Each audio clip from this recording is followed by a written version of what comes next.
Welcome back to another episode of Extreme. My name is Zach. My name is Joey. And this is a podcast where we dig deep on your favorite video games and we get back to our routine. Heyo! Back to routine. Back to routine. Except we're recording this on the wrong day. Back to routine. That's what happens when you come back from vacation. Yeah, Zach was like on the other side of the world. It's a long ways away. But you know what is also a long ways away? Doing a fucking normal episode. So let's just jump right into it, because I'm psyched. All right. And we're doing a game that I'm actually a big fan of. A black sheep, if ever there was one. Super Mario Brothers 2. Mario Madness. I believe that's the subtitle. It's a good subtitle. It's like Mario Madness. I feel it just like makes kind sense. Kind of encapsulates the initial. It encapsulates the feeling of Mario at the time because it took it by storm. And then the second one is just like capitalizing off of that fever dream, the madness. Isn't this game based like in his dream or something? It is basically a Mario fever dream. Spoilers for a game that's this was released October 9th, 1988. Shit, this game is older than me. So that makes this 30 years old. Oh shit. Oh my god. It's like it turned 30 very recently. Like appropriate. Happy birthday, Mario 2. Holy shit. That's crazy. What are the chances we chose this game? Oh my god, it's like we totally didn't plan that. Wink, nut. Okay. Don't tell him that. No. Didn't plan it. Anyway, let's talk a little bit about the game before my eye falls out from winking too much. The story of Super Mario 2, as told by the instruction booklet, so I need to put on my announcer voice. I gotta get back into it. Oh, I can't wait. Guys, if you haven't heard Zach's announcer voice, now you're stop hyping it up too doing much. What you're doing right now. Listen. Okay, don't listen. This is whatever. One night, Mario had a strange dream. He found himself climbing a long staircase leading up to a mysterious door. Opening the door, Mario's eyes fell upon an incredible world unlike anything he'd ever seen. A quiet voice spoke to Mario, saying, "Welcome to Subcon, the land of dreams. Our once beautiful world now suffers at the hands of the evil Wart. Please help us. Only you can free us from his tyranny. Oh, and remember one thing. Wart hates vegetables." However, before Mario could figure out what was happening, he suddenly awoke on his bed and realized it was all a dream. The next day, while heading out to a picnic with his friends Luigi, Princess Toadstool, and Toad, Mario told the tale of his strange dream. Hearing this was quite a shock to his friends, who all had the very same dream the night before. Upon arriving at their picnic spot, the group noticed a small cave. Inside was a long staircase that led up to a door. At the top, the four friends opened the door and stood shocked by what they saw. It was Subcon, the world of their dreams. End reading. That was the end. Whoa. I don't remember reading that in the instruction manual, but again, I was not alive when this was released. So that sounded like the narration to the Yellow Submarine or something trippy like that. I mean, when I was reading it, I felt I had to add voices. I didn't actually... Yeah, that was good. A creative decision, spur of the moment. What did you think, Paul? Good, nobody asked you. Paul. A jokester. Anyway. So it was already a dream before a dream. Anyway. Actually, the story in the game is just basically a Cliff Note version of what I just read, but I'll read it here. When Mario opened a door after climbing a long stair in his dream, another world spread before him, and he heard a faint voice call for help to be freed from a spell. After awakening, Mario went to a cave nearby, and to his surprise, he saw exactly what he saw in his dream. ...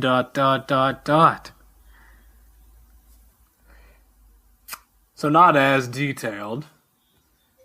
And I mean, I thought there'd be more. No, I want more to the story. It. I mean, if you're looking for the story, it's in the fucking instruction booklet. Which is interesting. I wonder how much one of those goes for on eBay. The instruction booklet. I'm sure a boxed copy with the instruction booklet actually would go for quite a lot of, well, not quite a lot, but a fair bit of money. Maybe like $100. Not as much as Super Mario Bros. 1, but... I feel like that was so ubiquitous, it would actually probably not be as sought out. True. But either way, the stories kind of seem to contradict themselves a little bit if I'm thinking about it. The first one ends it where they are awake and going to Subcon, but the in-game one kind of alludes that he is asleep while he's in there. Yeah, like the whole time. Either way, actually, I think I'm looking into it too much. They probably didn't have enough like screen space to put the whole story in the game. I mean, so there's like an abridged version. I mean, it was an NES game. They couldn't put too much story into it without compromising some of the gameplay. I mean, you only had, 30 megabytes of storage? 30 megabytes. Just think about that.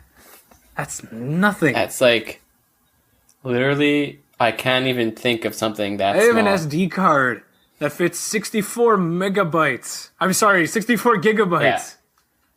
Yeah. Gigabytes. Jeez. Sorry, 64 gigabytes. That's 2,000 times more space. That's a lot more space. You are definitely right. Either way, technology is exponential.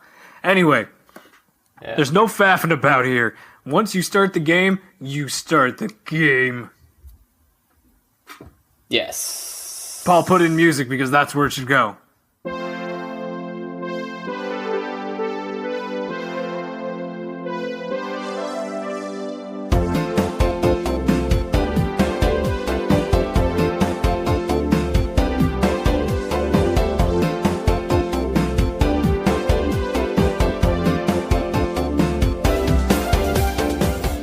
Beautiful. Thank you for that.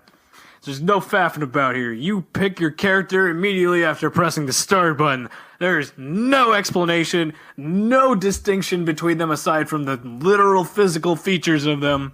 And they don't even have names above their heads. Yeah. What? I mean, assuming that you could just, from context clues, figure out who's who, if you've read the instruction booklet. But this Mario doesn't even look like the Mario from Super Mario Brothers. Yeah.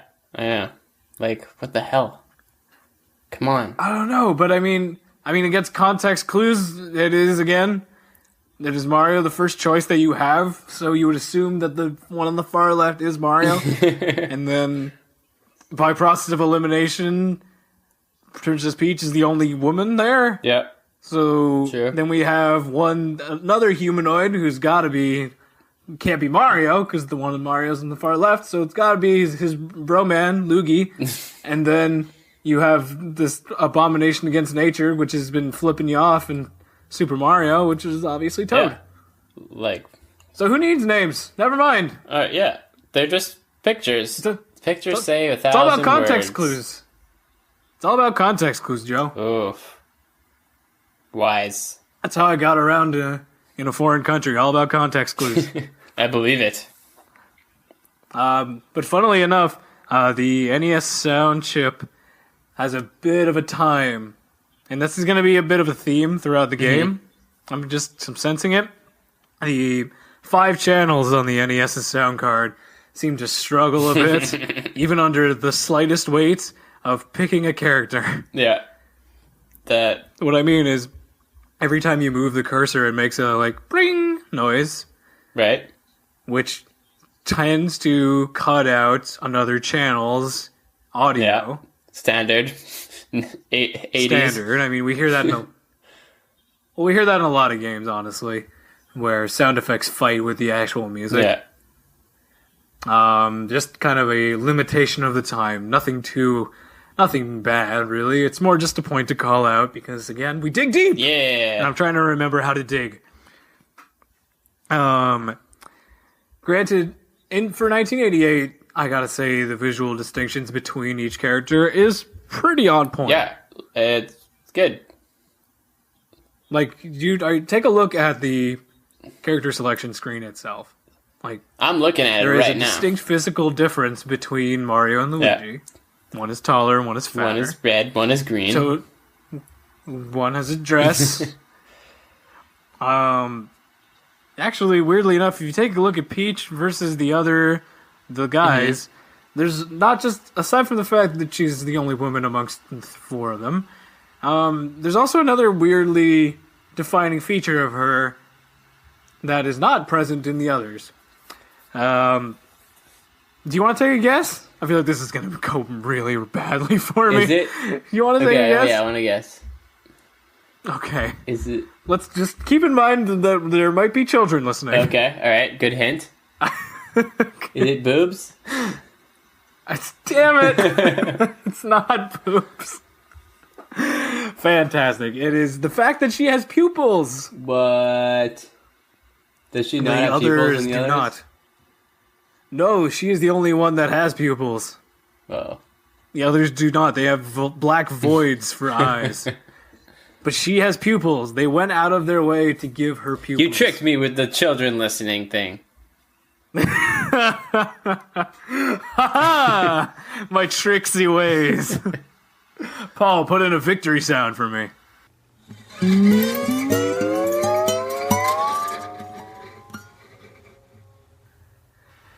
Sure, close enough. Anyway, we're not even in the game yet, and we're 12 minutes. I know.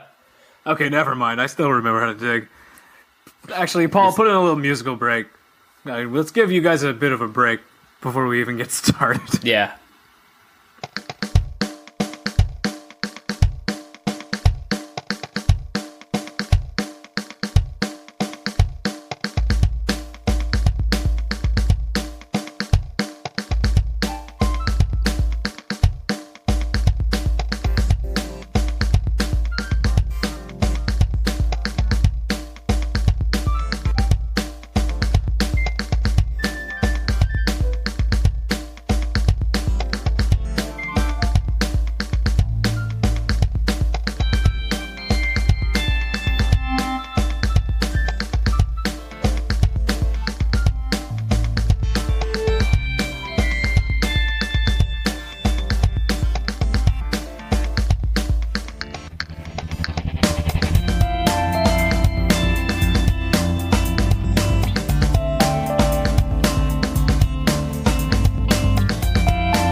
Welcome back.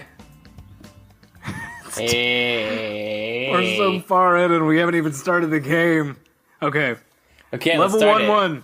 You fall from the sky. Whee! Why? Why do you fall from the sky? Because you climbed up the staircase. We were climbing. And then you went through a door. The door was in the sky? I guess Why so. was the door in the sky? Magic. Magic? You can just say anything is magic. That's like a catch-all. Yep. Why is this thing in the sky? Magic. Why are there talking mushrooms? It's magic. Why is this New York Brooklyn plumber in this entire world that makes no sense for him? Why magnets? How do they work? Honestly, I tried to look it up myself. Not the magnets thing. Why isn't this guy? But I haven't found any satisfying answers. So if you guys know why there's a friggin' door in the sky, email us at itstheextreme@gmail.com. That's ITSTHEXSTREM@gmail.com. Or check us out online. Just look up It's the Extreme, all one word on Google. Anyway, pausing. Yeah. I had to pause to write some notes. And I wanted to know this about the pause screen. Something happens when you pause with the audio. You get some sick bass solo. Completely by accident. The treble, I guess, in the audio channel shuts off, but the bass and the percussion don't.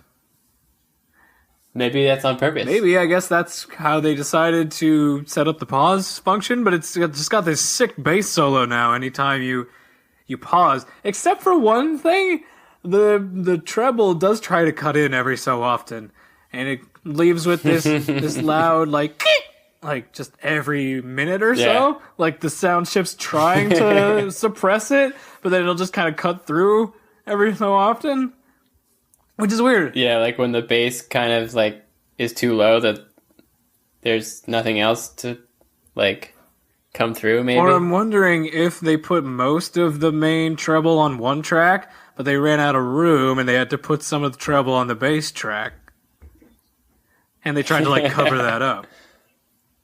Because it's pretty, you wouldn't notice it. Except when you pause. I mean, yeah. And you're digging deep. I'm digging deep. Jesus, okay, I'm going to keep going. I'm sorry. No, that's the point. You're right. Paul put in a sound effect of me being dumbfounded.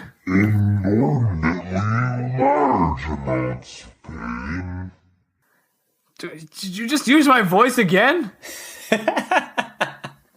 That's mean. Genius. Anyway, I gotta say, this one world is nowhere near as nuanced and well thought out as it was in Super Mario Bros. 1. No. So let's just walk through the initial thought process of me trying to be a person who has never played this before. So you fall down and you see a Shy Guy going back and forth. Or a thing, I guess you'd call it. A thing. Assuming you have played Super Mario before, you think, oh, okay, I just jump on it, right? Right. Well, you do that, you jump on it, and nothing happens. You are now immediately confused. Because literally an entire game's worth of logic has now just gone out the door. Before, if you would just jump on it, you would die. Yeah. But now, there's an added wrinkle here, because it's not dying, and on top of that, you're just kind of being carried along. It's carrying you. Like, it doesn't even notice that you're there. Yeah. So then you're saying, okay, is there a step 2 now to taking these things down? So you push buttons, and hopefully you don't hit the one that jumps and fall off. But assuming you hit other buttons, you'll notice that there is a grab button. Woo-hoo. Or a pick up button. Where you pick up the enemy. And you're like, well, we're making progress. Something is happening. Now you have the enemy in your hand. And then you're like, okay, well, maybe I hit the button again to throw it. And then you're right, it does throw it. But when you throw it, it scrolls. It doesn't die. Doesn't die.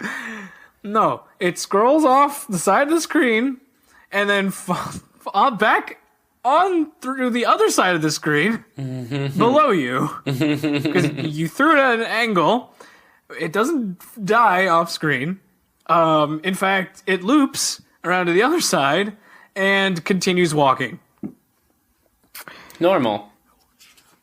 That's how physics works, right? Yeah, you know. I mean, again, magic, right? If we're going with magic here with the door floating in the sky, why not bend the space-time continuum so that, you know, the world is just a big loop? Yeah, exactly. That happens almost instantaneously. So, what you learn from this interaction as a gamer is one of two things. One, enemies are potentially invincible now. And two, you can throw enemies. Yeah. So, just keep that in mind, that you're being taught one of two things, because it can't be that you jump on them and they die anymore. So you need to relearn.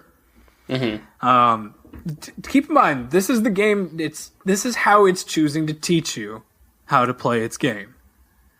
Yeah, conveyance. It's exactly, and I have a great barometer against what it used to do because this is the second game, and the first one had fantastic conveyance that everybody's talked to death. Yes. So then you move on. You're falling down, and then you see another Shy Guy. You pick it up, throw it. This one does not die again. But you do see also, as you're going down, some red grass swaying in the wind. You notice that you kind of pay a little more attention to this because it's against a black background. And it's the only thing that really stands out since it's moving. Aside from the only other moving thing on the screen is the Shy Guy. So you can take the logical leap and say that this is conveyance in a way. In a very basic way, I guess.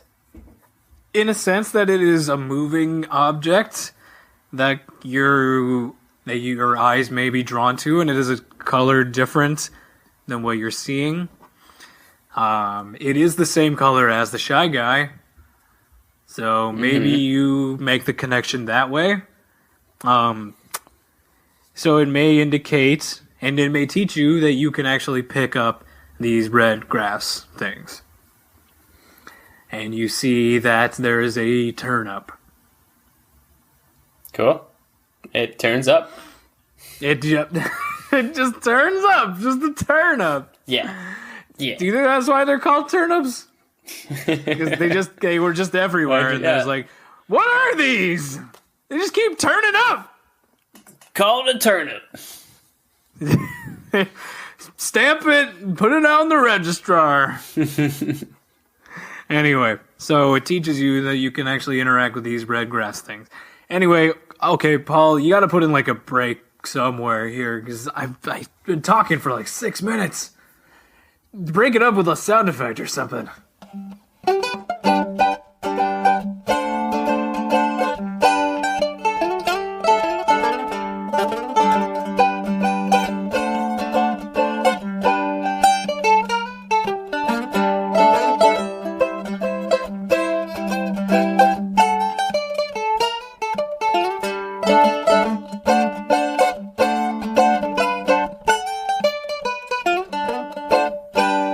Fantastic. All right. Okay. What did you think of that? It was well needed. Agreed. Okay. Anyway, you keep going, and then you go through a door. And now the world switches from vertical to horizontal. All right. Looks kind of like a Mario level now. Now it's looking a bit more like a Mario game. And then you try to remember what you've learned. Okay. So you've learned, just to recap, that enemies can go through dimension, or go through the dimension and don't die when they're off screen. They're potentially invincible, and you can throw them. You can also pick up red grass. This is what you've learned so far. All right. So now you're on the horizontal section. A first enemy comes at you, and it's a Shy Guy. Another remember that you can throw them. You can throw Shy Guys. All right. So what do? You throw it. You try and throw it, because there are multiple Shy Guys coming at you. You see, maybe I could throw it at the other Shy Guy. Naturally. Lo and behold, it actually works, and you figure out how to take down enemies in this game. That's it. You just gotta throw things at them. You just gotta learn how to throw things at things. So then that, in a way, teaches you how to deal with the enemies, but I'm just confused why they didn't teach you that earlier. Well, I mean, it's still, like, basically the earliest... the second earliest possible moment. It is, but like there's a way that there's a nuance in the conveyance that Super Mario Brothers has in the way that it teaches you how to take out enemies that this game doesn't. Right. Like where the first game kind of forces you to engage the Goomba, this doesn't. You can't move backwards in Super Mario Brothers 1. You can in this game. Mm-hmm. So it doesn't automatically force you into a situation where you have to learn. Yeah. I'm laying out one of the scenarios that could happen. You kind of have to go the extra mile and like figure it out yourself. That's the thing. This game doesn't push you into learning. Yeah. It more hopes that you take the route of learning and run with it. Yeah. Well said. Because another thing that could very well have happened is you see the enemies, you run backwards to the left and just dodge them because you think they're invincible. Mm-hmm. And then you learn something else. If they go off screen here, they don't loop. Yeah. True. So you could very easily learn two very different things in the instance that you're starting this game. You could learn the right thing, that you could take out enemies this way, or you can be absolutely dumbfounded at what the goddamn rules of the game are. Yeah. Because 1 second ago, if they went off screen, they came back on the other side, and now another second, they're gone. That's it. What? Like, it's completely crazy. You could learn two different things just because they don't force you into the right way of learning. Yeah. We're only like 10 seconds into the game. It's okay. We're not even 10 seconds. And we've talked for 25 minutes. This podcast is going to go on for 3 years. Paul, put in something to break up this is the my thoughts. I gotta recover for a minute.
Thank you for letting me gather my thoughts, Paul. Much appreciated. So let's barrel on forward, because if I keep going at this pace, we're going to be 80 by the time we finish this game. So, what you have learned can branch off. What you have learned as the listener is that this game is not very well set up to convey the rules of this world in a way that makes sense. Yeah. So, you move forward here, and notice that there's a little bit more to look at here. There's trees, there's the sky now, there's even a waterfall later. But you do notice, if you're paying attention, you'll notice that the trees are normal palm tree color, brown stem or brown base with the green at the top. And if you're paying attention to that and you're noticing that there is a tree, I say that with air quotes, tree with green stem now, and green leaves at the top, and the leaves around the stem are dancing. It's not stem. Yeah. What is it again? It's a stem. Because it's like, that's more of a like vine, Yeah. I'd say. Okay. So, But you'll notice that it's different from the trees in the background that you can't interact with. yeah. And you notice that the leaves on it are moving. So what have we learned? Things that are moving we can interact with. So we try Yay. and jump on it. And yeah, you can. You can climb vines. And then Alright. you climb up to this little plateau and you see more of the red grass. You pick that up and then you start picking it up and you find a potion in one of them. What the hell? And what have you learned with things? You obviously need to throw it. And then when you throw it, a door appears. Wow. I wish that happened in real life.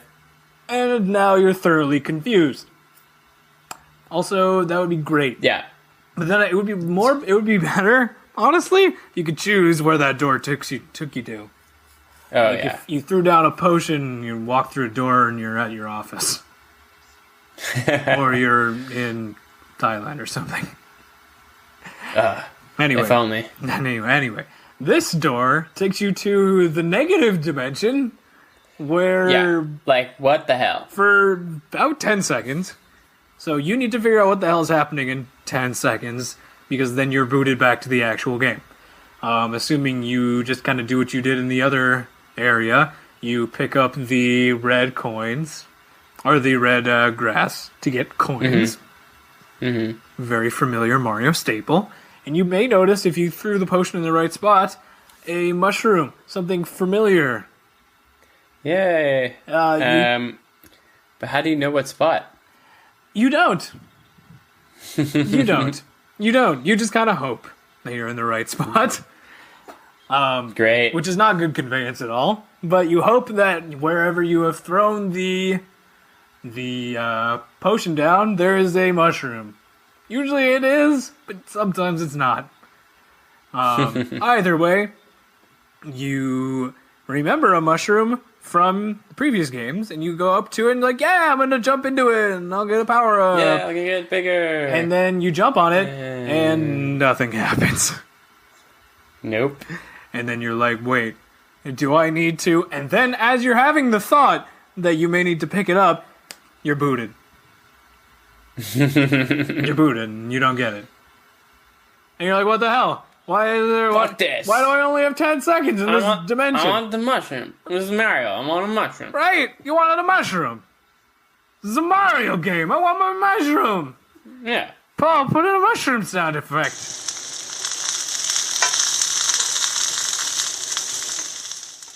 I want that. Yeah, I wanted that. I wanted it. Fine, I don't even want it anymore. So we'll just keep on moving. So, if you're, again, this whole pocket dimension thing is weird. But, Yeah, is there like a point to it at all? I don't really know, aside from, well, you know what? We will find out. Yeah, maybe we'll find out. So as you moved on, you see a block that says POW! In all caps. Pow! POW! Is this the first instance of POW? This is the first instance Mario of POW. world? Nice. So you pick up, you do what you've done with everything else so far, and you jump on it, pick it up, and throw it. And then you realize that a POW block destroys everything. Because this is actually conveyed well, because there are 4 enemies that are near the POW block. So you throw it at them, and they all die. Yeah. And it's conveyed in a way that makes sense. Hallelujah! Yeah. Hooray for something being conveyed properly. But there's so much that's not being conveyed, which hurts me. I know. It's like Can I just run? that one conveyance is just like meh. It's a tease. Can I run down a Yeah. list that I was writing of things that weren't conveyed? Yes. Okay, so Starman, just appear for no discernible reason out of the ground. You're not told how that happens. It just happens. Mm-hmm. The whole first section of this stage not conveyed well. What is and is not interactable was not conveyed super well. And, okay, now I'm just nitpicking super hard. But, why are some of the sprites not meshing well with the environment? Interesting. There are logs that are not properly cut out. So, when you mesh them with a green background, it's very obvious that it's not cut properly. It's not conveyed why there are time-stopping watches for some reason when you pull on the grass. Yeah.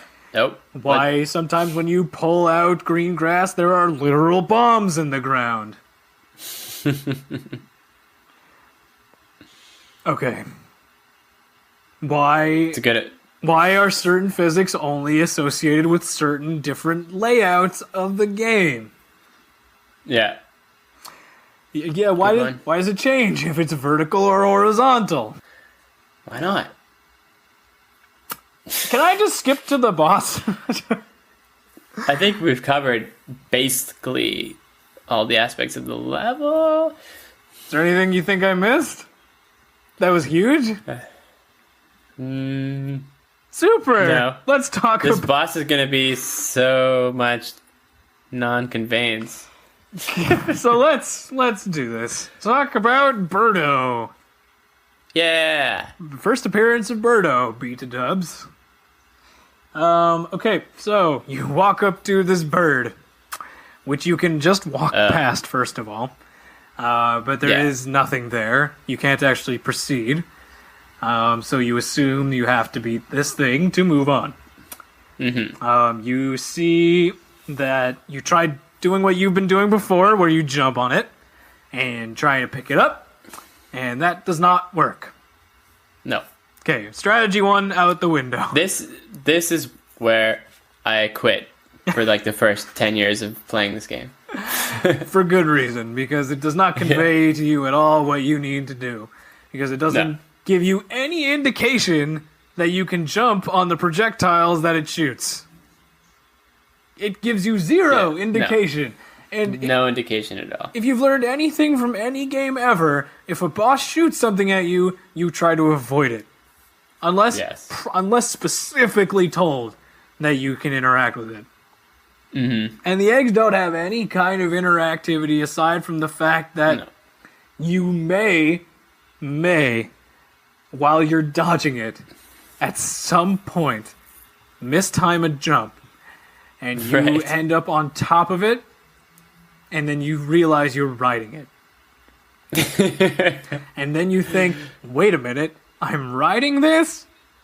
And then you think back to the enemies that you had before, and you're like, can I pick this up out of mid-frickin' air? And lo and behold, you just stop it dead in its tracks, wherever it is. No screw velocity. You just stopped velocity and gravity at the same time by just picking something up. Just think about that for a minute. You were on the equivalent of a rocket riding on top of it. And what you decide to do is deadlift it into the air. And then it stops moving forward. How? How does that work? You just disregarded all your momentum, and it's just like, nope, no. In what dimension of reality is this a thing? Oh, wait, in the dimension where there are pocket dimensions and doors in the sky. Oh, okay. Oh, magic. My goodness. Anyway, you pick up the egg, you go back to the burb, you throw the egg at the burb, and you repeat 3 times until burb dies. As usual? as usual. And then you go into other burb's mouth, and then stage is over. Yeah, which, by the way, this, like, eagle mouth looks so menacing. I know! It does not invite you into the... Why would anybody willingly walk into that? This is not a good, like, way of thinking that I won the level. Right? It feels like you're dead. Like, you're walking to die. Yeah. Why would anybody think that an open maw of an eagle is the exit? It's just like, oh, I've opened my mouth, now you can move on. Like, who dare disturb my slumber? Yeah, what is this? Did we become Aladdin? Going into the friggin', I forgot the name. The Cave of Wonders? Cave of Wonder. Going into the Burb of Wonders. Anyway, and then once you end it, it goes into a mini game where you can get extra lives depending on how many coins you got in the pocket dimension. That's cool. So that's what coins are for. They're for getting extra lives. Except that's what coins are for. Except the thing is, I had 7 friggin' coins, and it took forever to run through this friggin' bonus game. It wasn't even fun anymore. Oh, God. Like, once or twice is fine, but 7? Yeah. Running a slot machine, I don't even want to run a normal slot machine in real life 7 times. Even if you had the chance to win something real, no. Yeah, if I'm not wasting that time. It's just so much, especially when I just want to play the game. And, oh my God. This is World 1. World 1, Level 1. Yeah, you know what? I gotta stop here. Because I can't believe it. We spent almost 40 minutes talking about World 1-1. It's gonna speed up after this, I swear. Yeah.